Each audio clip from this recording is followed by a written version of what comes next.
Comment ne pas garder en mémoire les émissions avec Solzhenitsyn, avec Nabokov, avec Duras, avec Lévi-Strauss. Tous les plus grands écrivains du XXe siècle sont passés sur le plateau de Bernard Pivot. Entre 1975 et 90, Apostrophe a réuni tous les vendredis soirs entre 1 et 3 millions de téléspectateurs. Un succès jamais égalé par une émission littéraire. Ses débats d'idées, sa liberté de ton, ses coups de gueule sont cultes aujourd'hui. Antonin Artaud, j'ai lu ses lettres qui sont pas. Bukowski, shut up. Bukowski, je vais te foutre mon poing dans la gueule. Doucement, Cavana, doucement. Ah.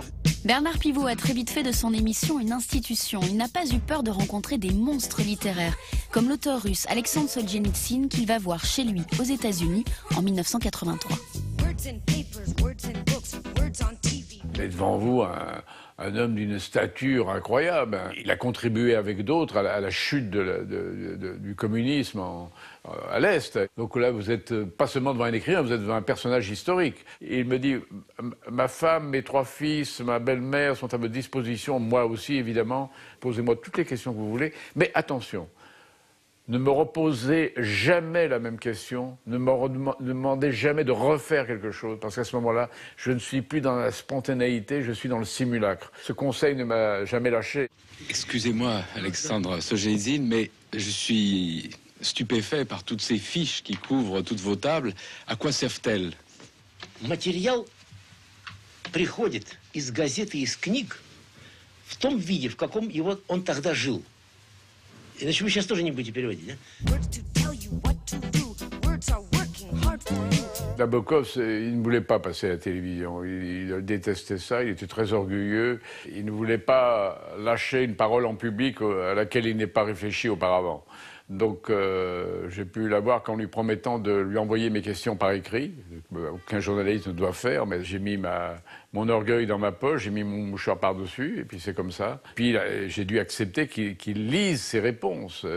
À 26 ans, à 30 ans, l'énergie, le caprice, l'inspiration, tout ça m'entraînait à écrire jusqu'à 4 heures du matin. Il m'avait demandé de boire du whisky pendant l'émission, mais il ne voulait pas donner aux téléspectateurs français l'image d'un écrivain qui boit de l'alcool. Et donc il avait demandé de mettre le whisky dans une théière, et donc je lui demande... Je vous remets un peu de thé. Oui, un peu de thé, il est un peu fort, vous savez. Ça va comme ça. Je connaissais Jane Fonda pour l'avoir vue au cinéma, bien sûr, mais là c'est la première fois que je la voyais. Et elle était très belle, mais ce qui m'a séduit surtout en elle, c'était le son de sa voix, son accent américain. C'était irrésistible. Je suis un produit de l'époque dans laquelle je vis.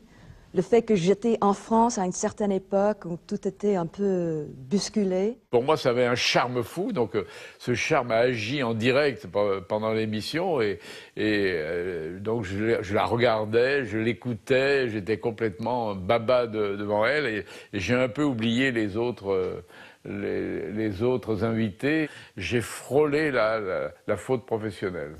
Dans son salon littéraire où se font et se défont les succès en librairie, Bernard Pivot mélange les genres avec beaucoup d'audace. On voit Pierre Bourdieu, avec Auguste Le Breton et Pierre Perret.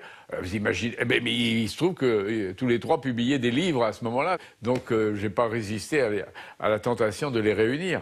Pierre Perret, alors vous aussi, est-ce que ça vous botte d'être à côté là d'un professeur au Collège de France? Moi, je suis vachement ému. Le fait est, comme dit Auguste, qu'il faut avoir du chou pour ligoter son bouquin. Hein. C'est vraiment... il faut suivre les flèches. Hein. Ah, faut suivre les flèches, ça c'est vrai. Ça peut le faire vrai. Allez, pour finir, l'amoureux de la littérature a accepté de répondre à notre petit questionnaire. Voltaire ou Alexandre Dumas. Voltaire, pour moi, c'est l'intelligence, c'est le style, c'est l'ironie, c'est Alexandre Dumas parce que c'est un formidable romancier. Gargantua.